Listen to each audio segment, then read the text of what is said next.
TIGC Centro 96.3. Póngala. ¡Pásela! ¡Pásela! Los accidentes ocurren en cualquier momento. Afíliate de Emergencias Médicas al 2290-4444 y aprovecha los nuevos servicios que tenemos para vos.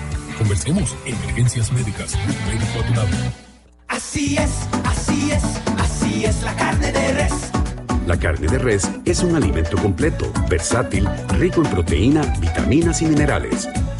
Además, el sector ganadero costarricense protege más de 300.000 hectáreas de bosque y es motor económico para el país.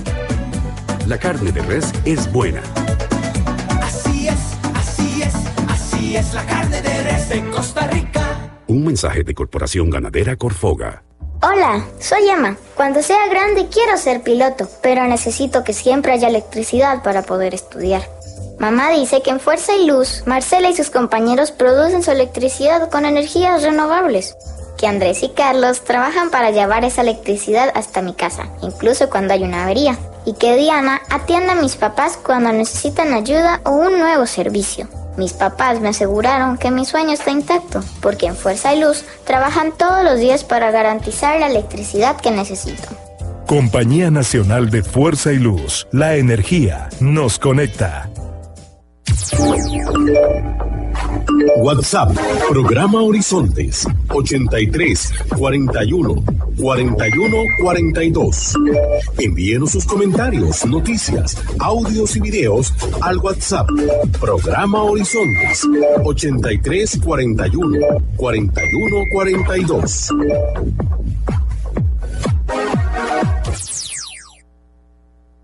Despertar cada día, a empezar la vida una vez más, hasta encontrar en el horizonte la música.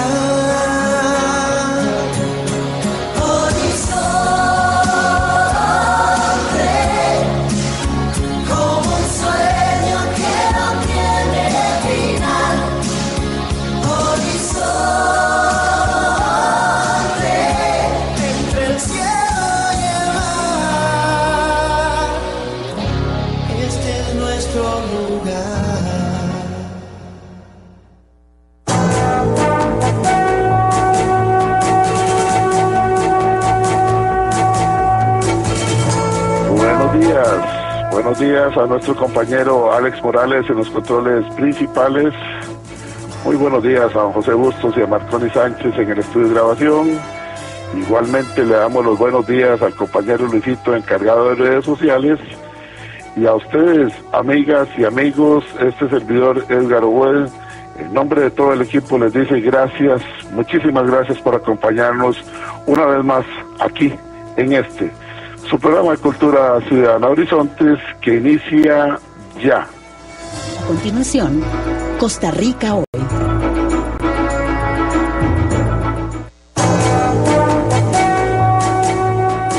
Gracias amigas, gracias amigos por acompañarnos en esta hora de Democracia Radial, como es Horizontes, su programa de Cultura Ciudadana. Ya estamos más agradecidos y más contentos, agradecidos con Dios y con ustedes y muy contentos de poder estar aquí todos los días en este espacio de cultura ciudadana como es Horizontes. En febrero, si Diosito lo permite y si ustedes lo desean, cumpliremos 17 años de transmisión ininterrumpida de este espacio de cultura ciudadana como es Horizontes. Un programa que nació con la única intención de promover la cultura ciudadana, de que ustedes y nosotros tengamos un espacio donde nos podamos encontrar junto con nuestros invitados para escuchar diferentes puntos de vista. Hemos venido insistiendo que aquí en este programa no mandamos a nadie a la hoguera porque piense diferente, todo lo contrario.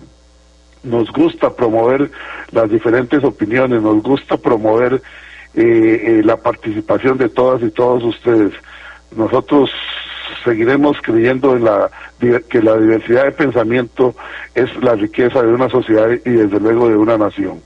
Así es que de parte nuestra siempre encontrarán apertura para las diferentes corrientes de pensamiento en diferentes temas.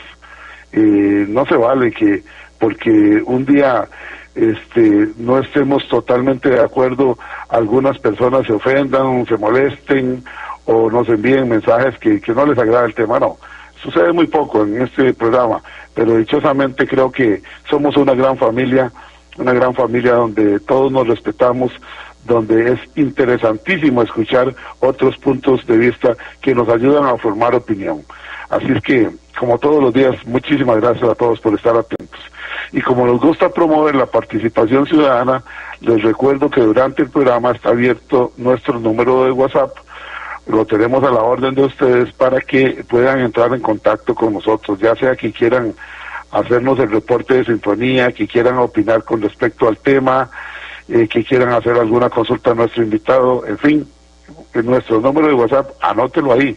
Si no lo tiene, anótelo, WhatsApp, Programa Horizontes, 83-41-4142. Voy a repetirlo nuevamente, anótelo en sus contactos para que pueda participar en este espacio de cultura ciudadana. Programa Horizontes, 83-41-41-42, para que nos envíe su mensaje durante el programa con reportes de sintonía o con algún tipo de consulta, o comentario que ustedes deseen hacer. Estamos a la orden. Nos escucha a través de 96.3 Radio Centro para todo Costa Rica y fuera de Costa Rica, en todo el mundo y en cualquier parte del país, lejos de su aparato de radio, nos puede escuchar a través de la red social de Facebook. Muy sencillo. Nuestra dirección en Facebook, para que ingrese a nuestra página en Facebook, es facebook.com// Programa Radial Horizontes. Voy a repetirla nuevamente, facebook.com// Programa Radial Horizontes. Ingrese ahí, dele seguir, dele me gusta, para que durante el día usted amiga, usted amigo, se mantengan informados con las noticias que va publicando nuestro compañero Luisito a nombre de todo el equipo productor, para que usted esté informada. Así es que hay noticias durante todo el día y durante todo el día le estamos informando en nuestra página facebook.com// Programa Radial Horizontes. Una vez que está ahí, dele seguir, dele me gusta y luego le da clic en la fotografía de nuestro invitado. Ahí está la imagen para que escuche la transmisión en vivo, en directo, a través de su computadora, su tablet o su teléfono celular. Así de sencillo, queremos siempre acompañarle y que ustedes nos acompañen. Para nosotros es un gusto, es motivo de agradecimiento.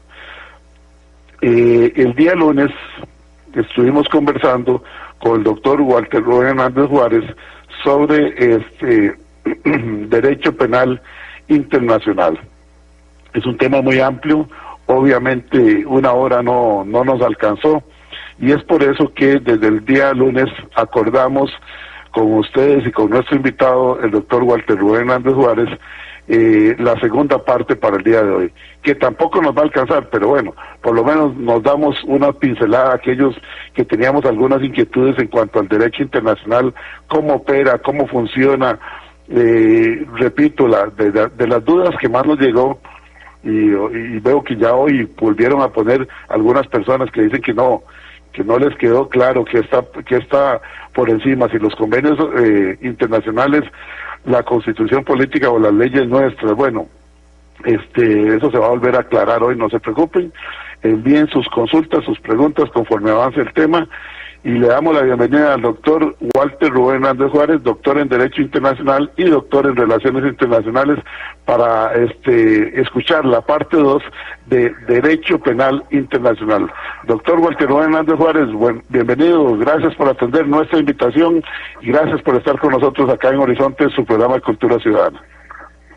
Buenos días, Edgar, y muy buenos días a todos los que nos escuchen. Vea, voy a empezar aclarando el tema que usted estaba mencionando sobre la supremacía del texto constitucional o los tratados. Bueno, de acuerdo a nuestro ordenamiento jurídico, la cima de la pirámide legal es la constitución política. Luego de la constitución política vienen, en menor rango, los tratados internacionales debidamente ratificados por la Asamblea Legislativa, que entonces, al ser ratificados por la Asamblea Legislativa, pasan a ser parte de nuestro ordenamiento jurídico con un rango superior a la ley normal. Entonces, Constitución, tratados, la ley, decretos, reglamentos, etcétera, etcétera. Pero lo más importante aquí es que hay que entender que con la evolución de los modelos constitucionales y la teoría de los derechos humanos, nosotros, cuando se reformó el artículo 10 de la Constitución, se creó la Sala Constitucional, se dictó la ley de la jurisdicción constitucional, y además, porque nuestra Constitución contempla la posibilidad de limitar la soberanía en aras de manejar o integrar, valga la redundancia, procesos de integración, nosotros establecimos que en materia de derechos humanos, para ser aplicables a Costa Rica, no se requiere que esos tratados internacionales sobre derechos humanos estén debidamente ratificados. Basta con alegarlos, presentarlos a la Sala Constitucional en un caso específico, por ejemplo, para que la Sala los incorpore y tutele de esa manera. Entonces, ¿qué ocurre? Se dan situaciones en que en materia de derechos humanos y por los derechos humanos, y debido a que Costa Rica es parte de la comunidad internacional y ha limitado en parte su soberanía para formar parte de la comunidad internacional en aras de un mejor funcionamiento de la democracia, en aras de un mejor funcionamiento de lo que llamamos Estado moderno, nosotros nos supeditamos a ciertas decisiones más allá de nuestras autoridades judiciales normales. Por eso es que, por ejemplo, la Corte Interamericana de Derechos Humanos, que por cierto tiene la sede aquí en Costa Rica, en San José, que se formó a raíz del Pacto de Derechos Humanos de San José en los años 70, ha tomado algunas resoluciones que han obligado a nuestros diputados y a nuestro Poder Judicial a modificar, a entrar a hacer modificaciones y cambios en nuestra estructura jurídica, porque no estábamos adecuados a temas de derechos humanos, a temas en materia procesal en derechos humanos, etcétera, etcétera. Entonces, el tema es un tanto, a veces, la línea divisoria no está exactamente bien clara, pero podríamos decir que en materia de derechos humanos, sí Costa Rica se ha supeditado, de motu propio, por voluntad propia, se ha supeditado a órganos supraconstitucionales. De ahí que cuando aquí, por ejemplo, se llega ya al punto final, que sería una resolución de la Sala Constitucional, o como ha pasado también en otras áreas, como por ejemplo de la Sala Tercera, que ve la materia penal, la única posibilidad que le cabe a la persona afectada o al grupo afectado es acudir a una instancia superior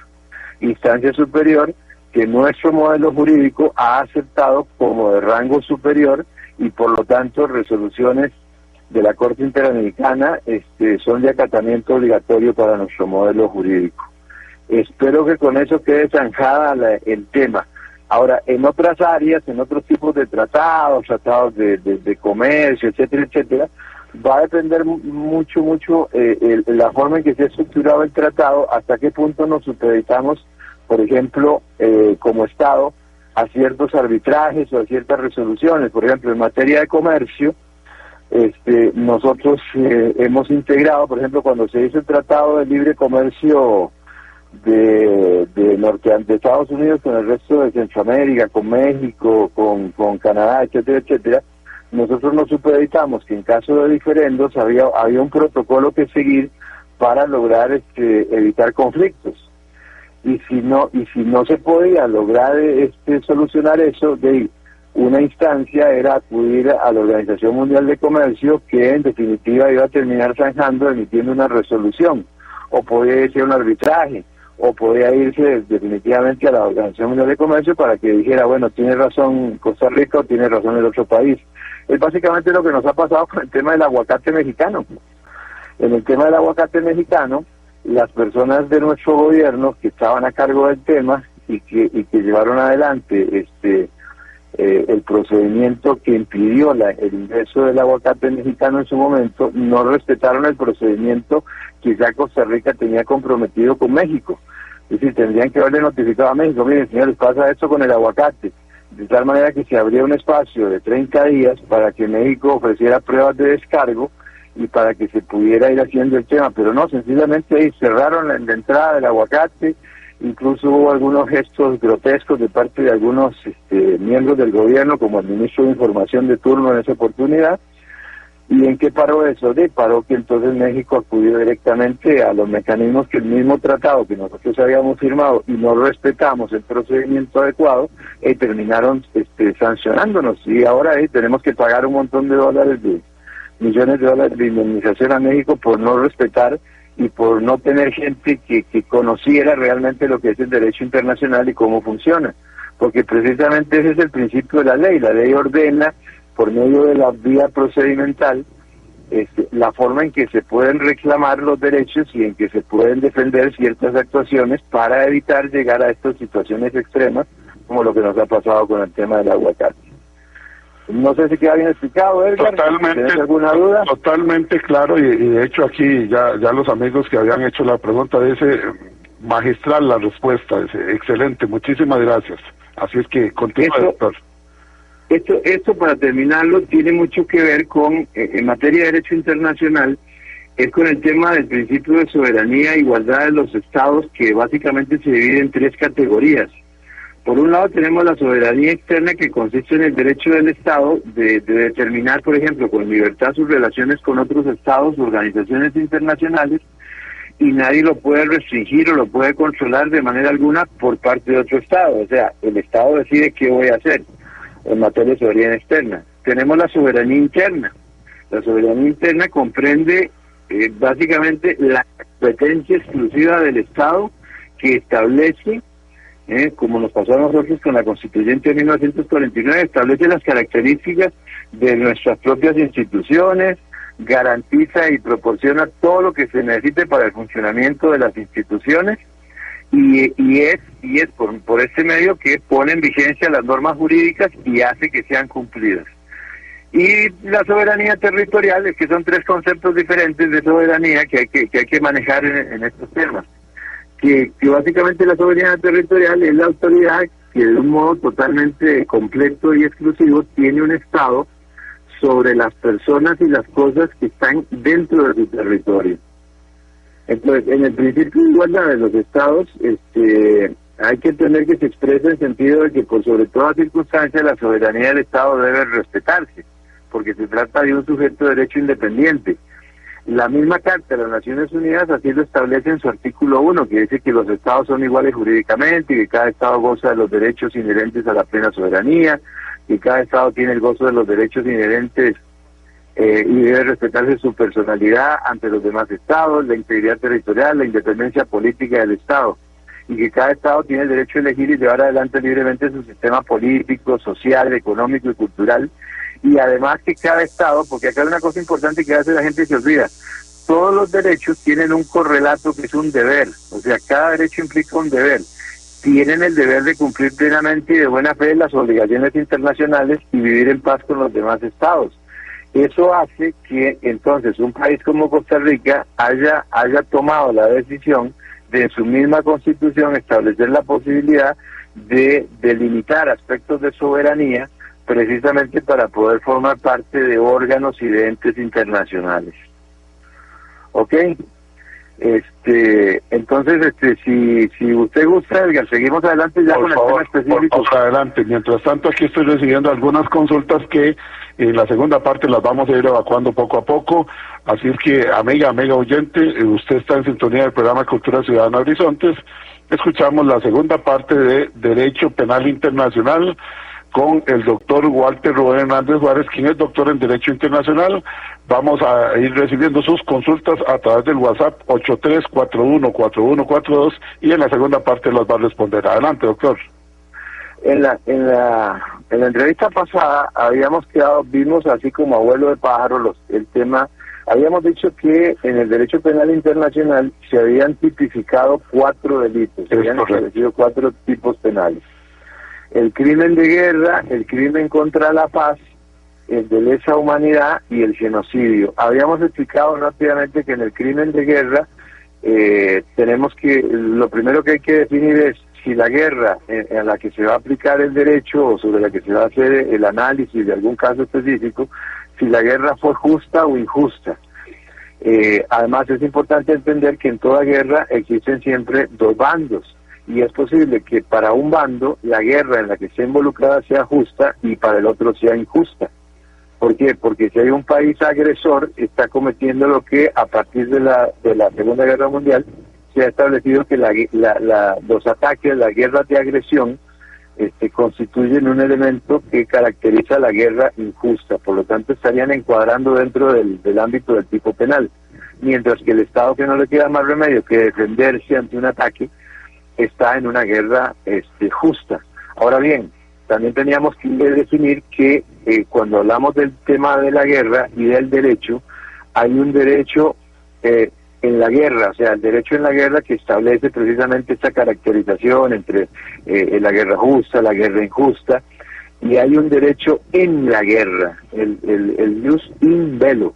Ese derecho en la guerra es el derecho que busca garantizar el comportamiento de las fuerzas que están combatiendo, y además que busca garantizar la protección de las personas que no son combatientes, civiles o neutrales, que se ven involucrados, que son de otras nacionalidades, etcétera, pero que se ven involucrados en el conflicto, o los personales militares que ya no están operativos, que ya no están combatiendo, que se han rendido, que son tomados prisioneros, que están heridos.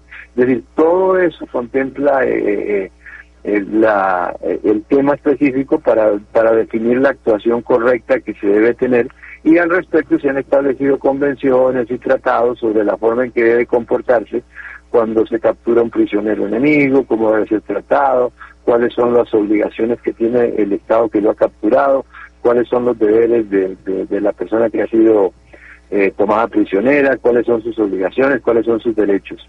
Ahora, continúe en esa misma línea. Cuando usted nos está haciendo la exposición, yo estoy pensando en este momento en una guerra que a todos nos tiene preocupados a nivel mundial, como es Rusia-Ucrania, o lo que puede ser Ucrania-Rusia. Yo digo Rusia-Ucrania porque fue el que tomó la iniciativa de iniciar el conflicto. No, por supuesto. Desde ese punto de vista, es evidente ¿Qué tan efectivo es el derecho internacional? Porque vemos que el conflicto pareciera que llega a puntos de acuerdo donde se hace la paz y después resultan masacrados niños, adultos. Hemos visto gente que va para tomar un bus o que van escapando por las carreteras caminando y son bombardeados, personas que no llevan pero ni siquiera un calibre 22, es decir, son simplemente civiles que están buscando la seguridad de sus familiares. ¿Qué tan efectivo es el derecho internacional ahí? Continúe, doctor. Vea, uno de los grandes problemas que presenta el derecho internacional en su aplicación es precisamente cuando yo le estaba diciendo antes sobre el tema de la soberanía, de que el derecho internacional depende mucho de la vocación de cumplimiento que puedan tener los países. Y sobre todo también hay que entender que aunque todos los estados ante el derecho como una especie de ficción jurídica son iguales, en la práctica no son iguales. Usted no puede equiparar, por ejemplo, el poderío humano, militar y económico de países como Rusia, Estados Unidos o China con países como el nuestro. Nosotros ni ejército tenemos, ¿verdad? Y mucho va a depender precisamente del respeto que se tenga, y también entran en juego factores políticos, ideológicos, que han hecho que algunas entes internacionales, como por ejemplo la Organización de Naciones Unidas, a veces vean trabada la posibilidad de actuar, porque en algunos momentos las Naciones Unidas han intervenido en situaciones para evitar, por ejemplo, situaciones donde se va a producir una sangría innecesaria, una masacre innecesaria. Le voy a dar un par de casos concretos. Por ejemplo, en la OEA intervino en algún momento en República Dominicana, incluso en Costa Rica.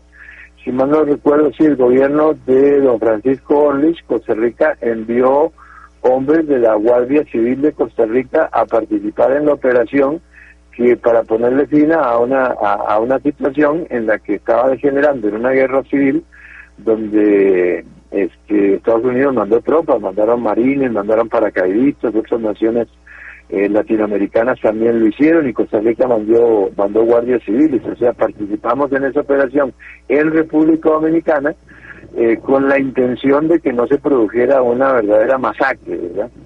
Y no voy a entrar a analizar aquí si fue bueno, si fue malo. Es nada más para que la gente tenga la referencia.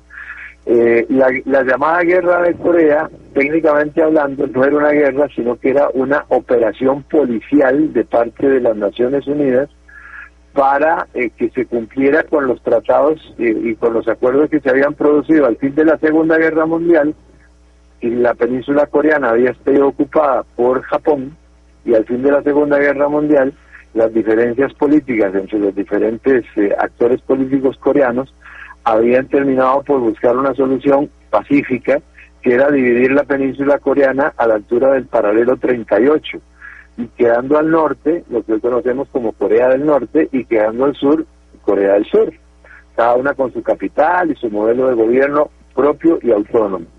Sin embargo, allá por 1950, Corea del Norte, apoyada por el gobierno chino, que era de tendencia marxista-maoísta, el modelo comunista chino, cruza el paralelo 38 tratando de unificar a toda la península coreana en un solo régimen. Entonces, en ese momento, Naciones Unidas toma una resolución en el Consejo de Seguridad y se ordena volver a la situación anterior a la invasión. Es decir, forzar a Corea del Norte y a las tropas que les ayudaban, básicamente chinas, a respetar la línea divisoria del paralelo 38.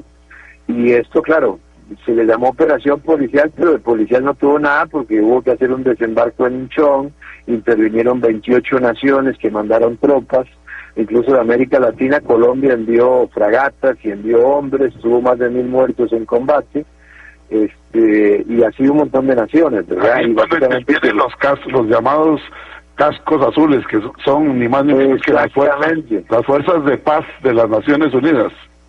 Sí, los cascos azules intervienen precisamente para evitar que se produzcan situaciones peores. Claro, muchas veces los cascos azules se ven involucrados en situaciones de combate. Ha ocurrido muchas veces en África, ha ocurrido también en algunos lugares de Asia, incluso en América Latina. Los cascos azules en alguna oportunidad se han desplegado para evitar conflictos, pero Ecuador.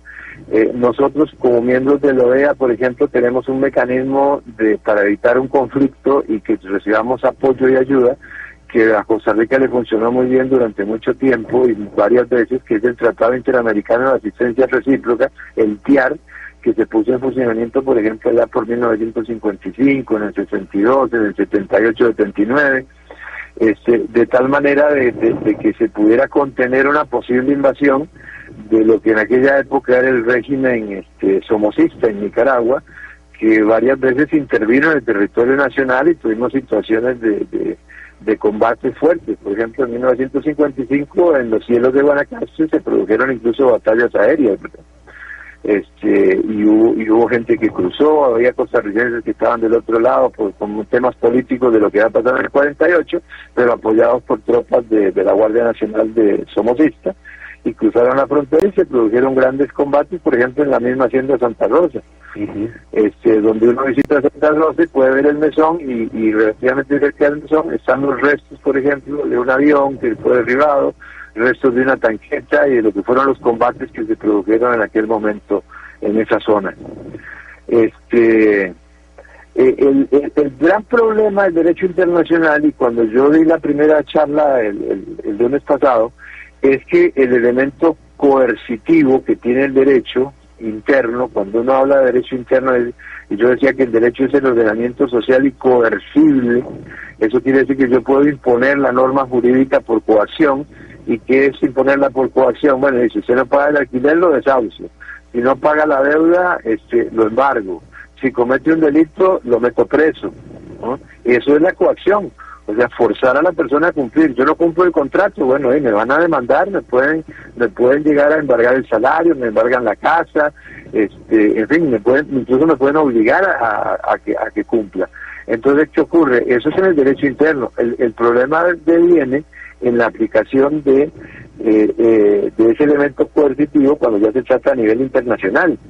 Vea, por ejemplo, ahora lo que estamos hablando, el derecho, la Corte Penal Internacional se crea a partir de la firma del Estatuto de Roma. El Estatuto de Roma se dicta en 1998 y para el año 2002 se firma el Estatuto y se instala la Corte Penal Internacional.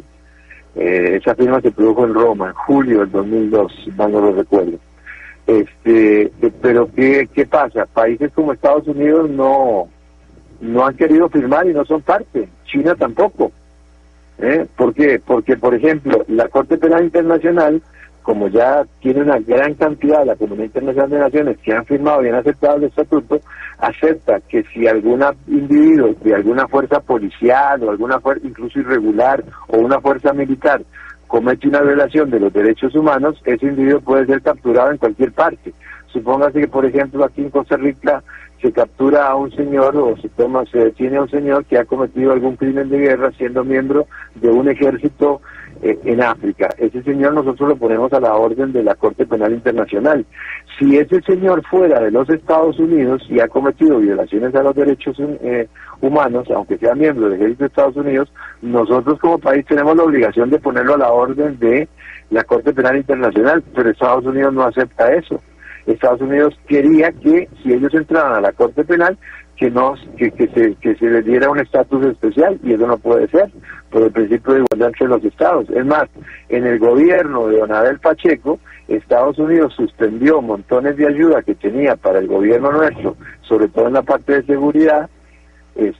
¿Por qué? Porque Costa Rica se negó a firmarle, el gobierno de don Abel Pacheco tomó la decisión con la Cancillería y el Ministerio de Justicia. Yo en ese momento estaba de viceministro de Justicia y el ministro era don José Miguel Villalobos, y se tomó la decisión de que nosotros no le íbamos a dar un cheque en blanco al gobierno de Estados Unidos, porque si algún funcionario de ellos era un violador de derechos humanos y nosotros teníamos que entregarlo, lo íbamos a entregar. Entonces Estados Unidos nos retiró la ayuda durante un montón de tiempo por no firmar ese compromiso.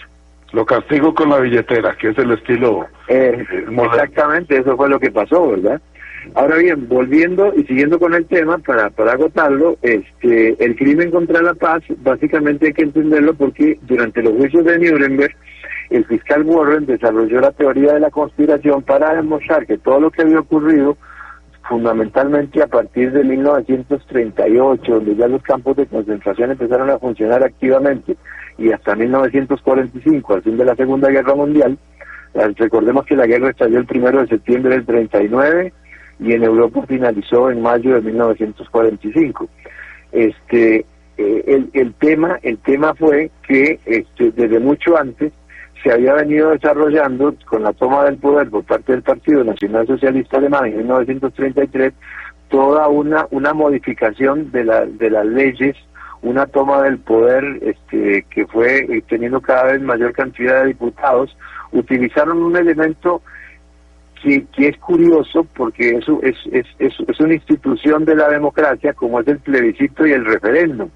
Lo que pasa es que en la historia de la humanidad, esas herramientas que son muy propias de la democracia, que es la consulta popular, más bien han servido para garantizar el sostenimiento de algunas dictaduras.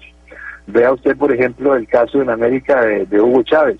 Yo creo que nadie ha realizado más referéndum y plebiscitos que el gobierno de Venezuela, y lo que han hecho es ir cada vez apoderándose más y tomando más control el poder ejecutivo de los demás poderes. Y en el caso de Alemania ocurrió exactamente eso.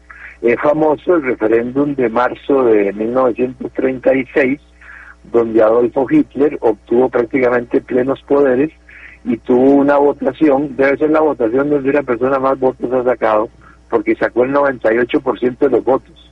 O sea, prácticamente todo el pueblo alemán votó por él. Ese 2% debe haber sido votos nulos en blancos y alguno que era comunista o era lo suficientemente inteligente para darse cuenta que era un error, pero el 98% de los votos le dieron a Hitler la posibilidad de controlar totalmente a Alemania. Eso demuestra que una votación por sí misma, la votación no configura la democracia se configura por otras cosas. El voto es una herramienta que puede ser bien o mal utilizada, ¿verdad? Entonces, ¿qué pasó? Que la teoría de la conspiración que desarrolla Warren muestra y demostró que los alemanes habían planificado todos esos asesinatos en masa que se cometieron en los campos de exterminio, que no solamente fueron contra el pueblo judío, que perdió 6 millones de vidas, y habría que sumarle los millones de judíos que murieron producto de asesinatos en masa, fusilamientos en masa, muertos de hambre en otras regiones que no fueron trasladados directamente a los campos de concentración, sino que fueron asesinados básicamente en Rusia, en lo que es Ucrania, en Bielorrusia, en todos esos lugares se cometieron terribles asesinatos en masa, ¿verdad? Permítame, doctor, una pausa que me dice nuestro compañero Alex, que el tema está interesantísimo, pero que ya estamos pasados con el corte. Vamos a ir a un corte muy rápidamente, escuchamos el mensaje de don Carlos Monge, que siempre nos invita a reflexionar, y retornamos acá a Horizontes hoy con el doctor en Derecho Internacional y doctor en Relaciones Internacionales, Walter Rubén Hernández Juárez, Derecho Penal Internacional, parte 2, aquí en Horizontes, su programa de Cultura Ciudadana. Retornamos.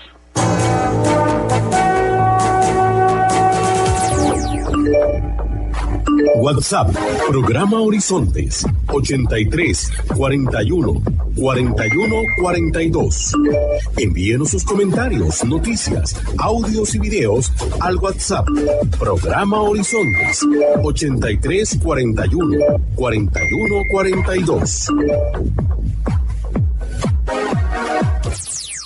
Así es, así es, así es la carne de res.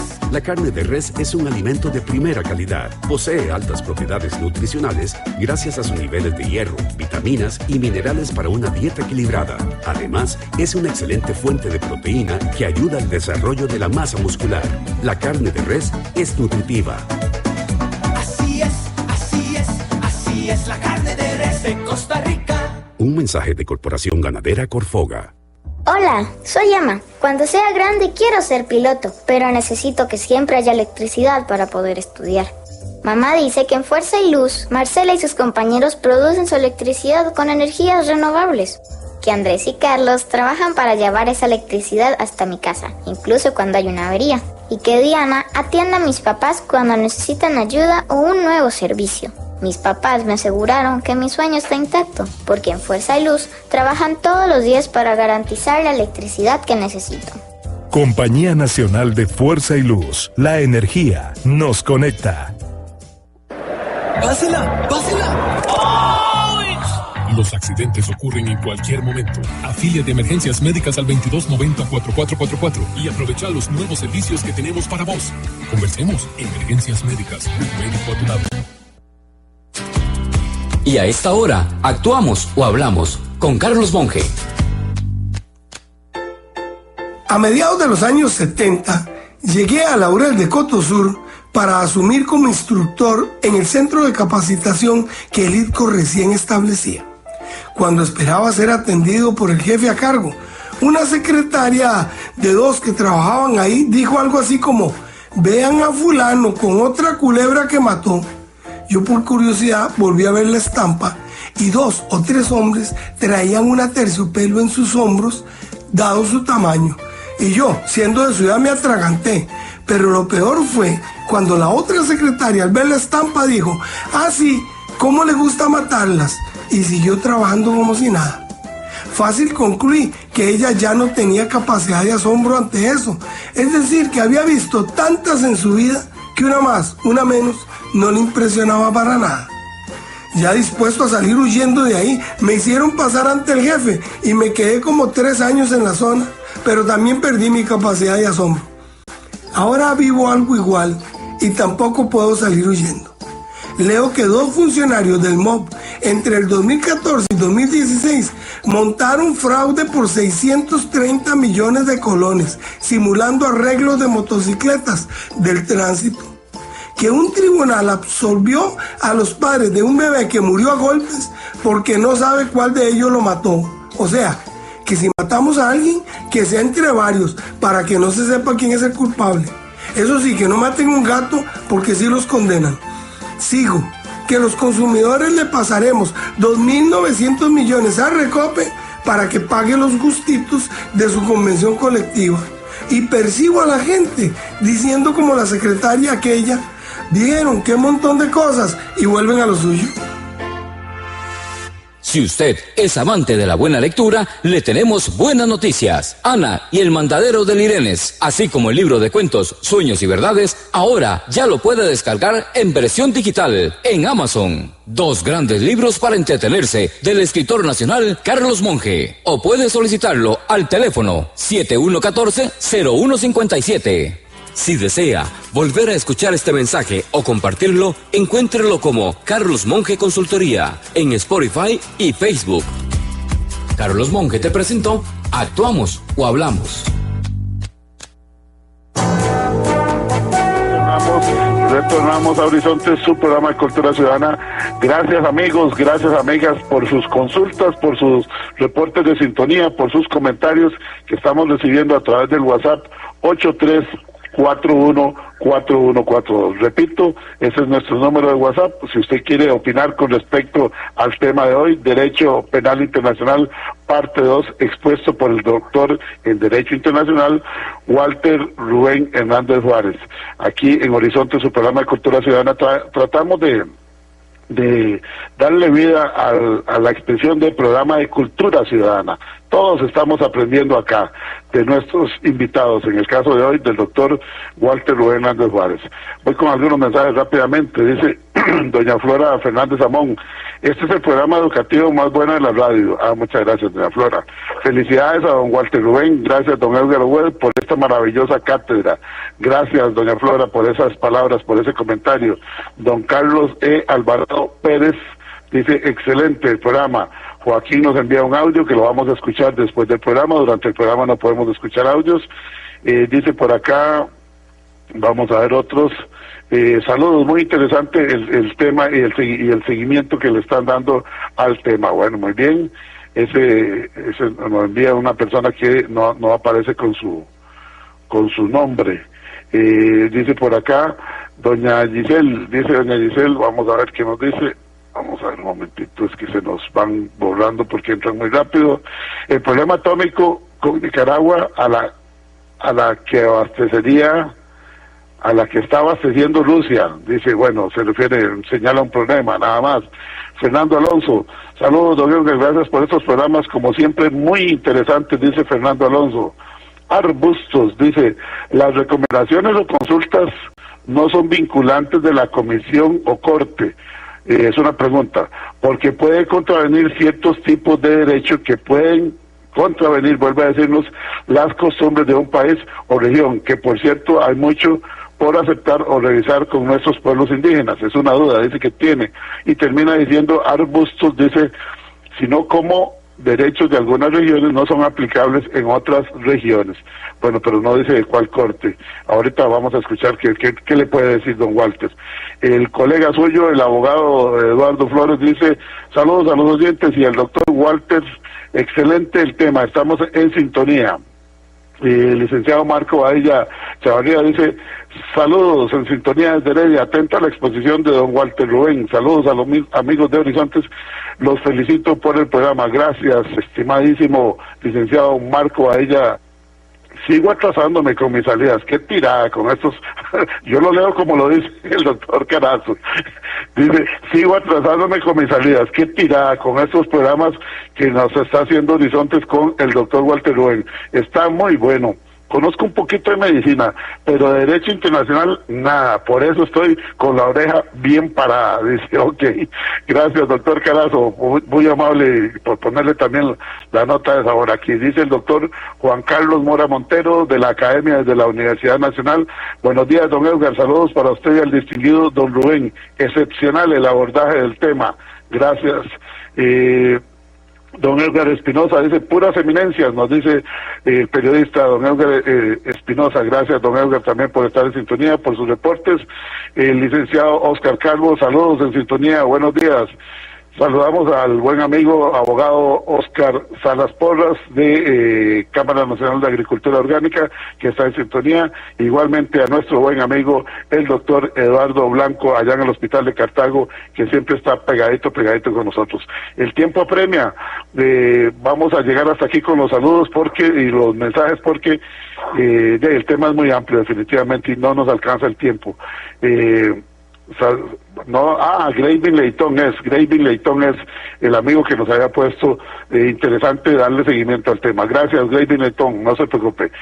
Vamos, don Walter, la palabra es suya aquí en Horizontes. Bueno, muchas gracias. Con respecto a esa consulta sobre la Corte, que no definen cuál es, yo deduzco que es la Corte Interamericana, porque la Corte Penal no ve esos temas de pueblos indígenas, etcétera, salvo que se trate de violaciones de derechos humanos. Yo le tengo que decir, es que ha habido una discusión muy fuerte y esto puede ser que a alguna gente le llame la atención, le sorprende o no esté de acuerdo.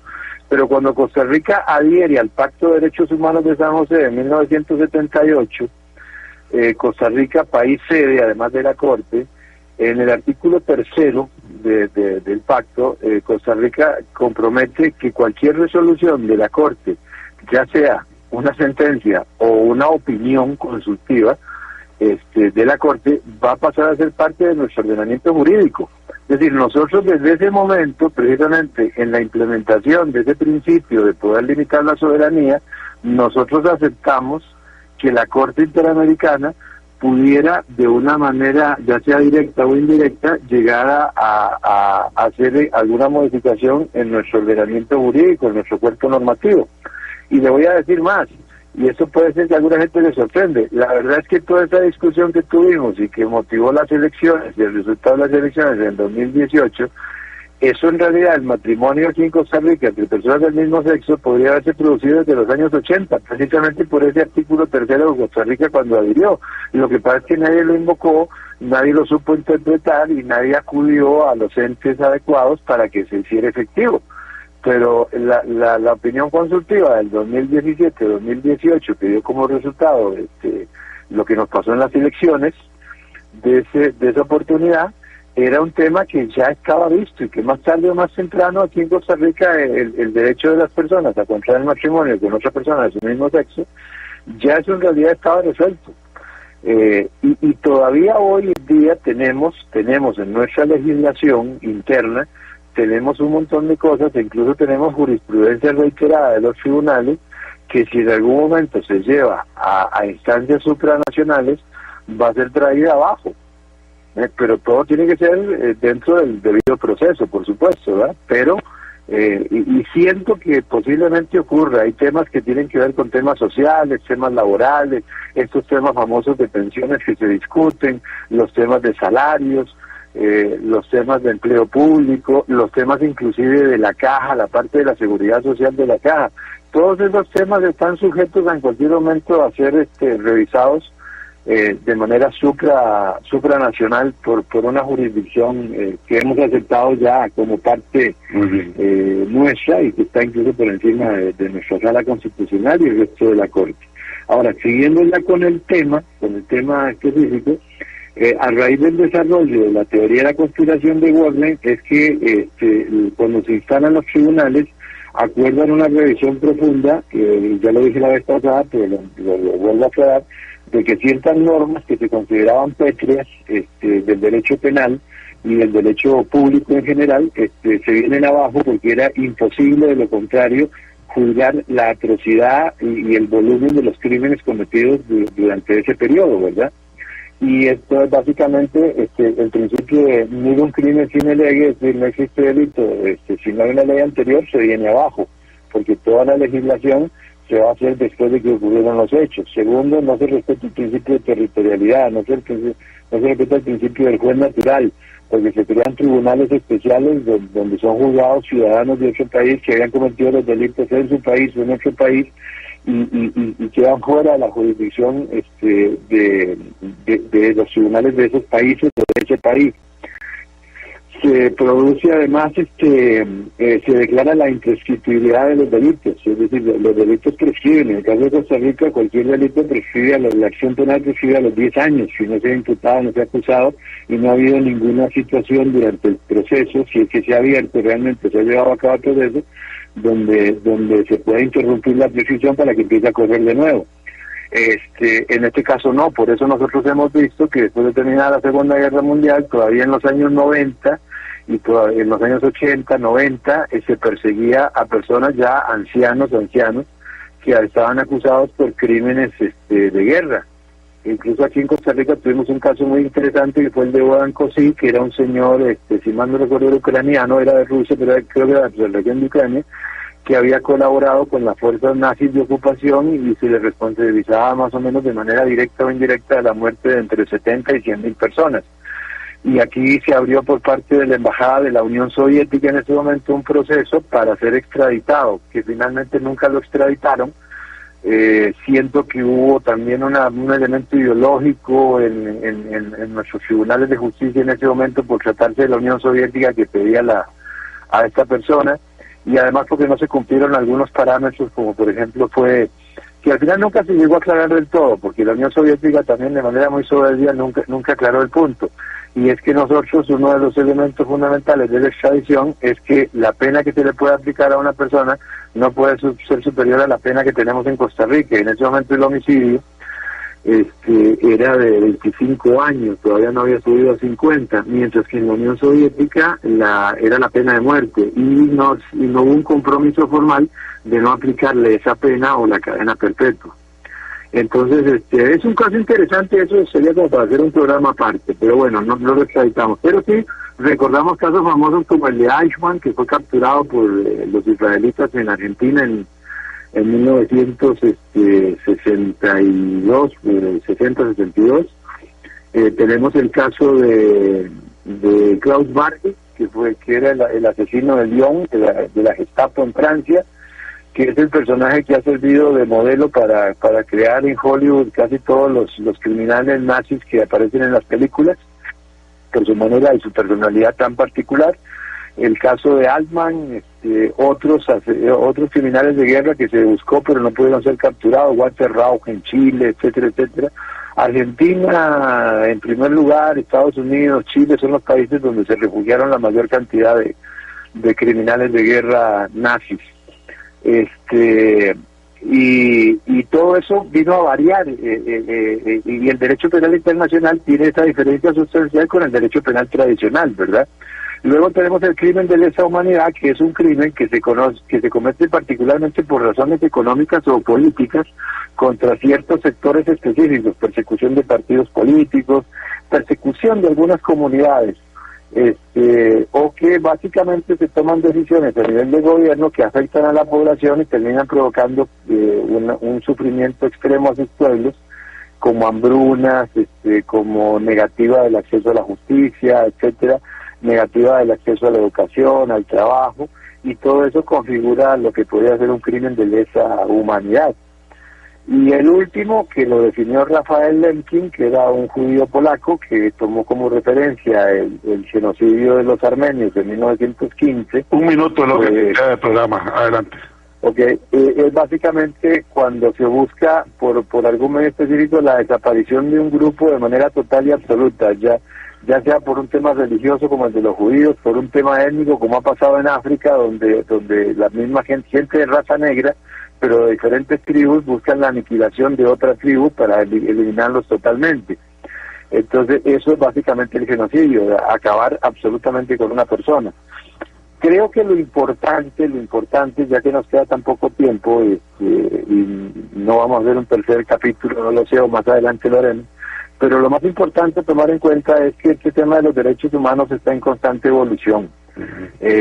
Básicamente aquí el tema de la protección de los derechos humanos no los vamos a proteger haciendo leyes o generando más legislación, ni teniendo más policías, ni teniendo más cortes, ni más tribunales. Lo vamos a proteger y lo vamos a fortalecer en la medida en que eduquemos a la gente, porque la educación es la base para que los derechos humanos sean efectivos, y dentro de esa educación significa además enseñarle valores a la gente como la tolerancia, como el respeto, como respetar las diferencias, como entender que uno no tiene que tener miedo a algo, porque básicamente la intolerancia es producto del miedo que le tiene uno a lo desconocido. Entonces, de ahí que es importante el tema de la educación y la cultura. Es la única forma en que vamos a hacer que los derechos humanos sean efectivos. Gracias, doctor Walter Roy Hernández Suárez, por esta segunda parte de Derecho Penal Internacional. Muchísimas gracias, doctor.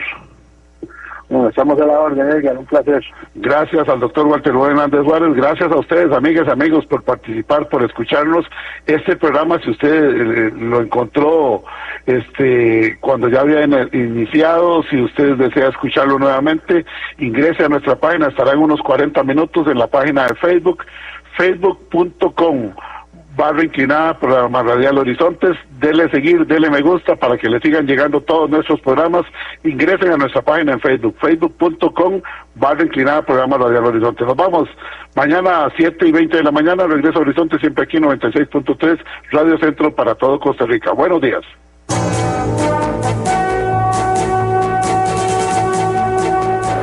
¡Pásela! Los accidentes ocurren en cualquier momento. Afilia de emergencias médicas al 2290-4444 y aprovecha los nuevos servicios que tenemos para vos. Conversemos. Emergencias médicas. Médico a tu lado. Así es la carne de res. Puedes elegir entre más de 34 cortes diferentes y prepararlos como más te gustan.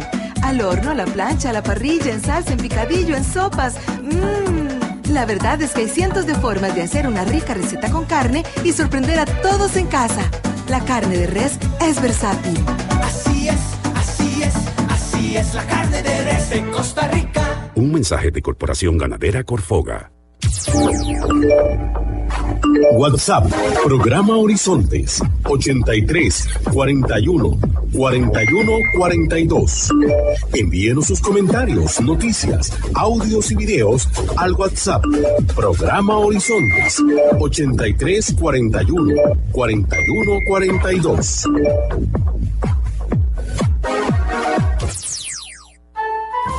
Recuerde, todos los martes, aquí en Horizontes, su programa de cultura ciudadana, a las 7:20 de la mañana, el programa La Voz Médica. Somos Unión Médica. Unión Médica Nacional. Somos el sindicato de los médicos y cirujanos de Costa Rica. Unión Médica.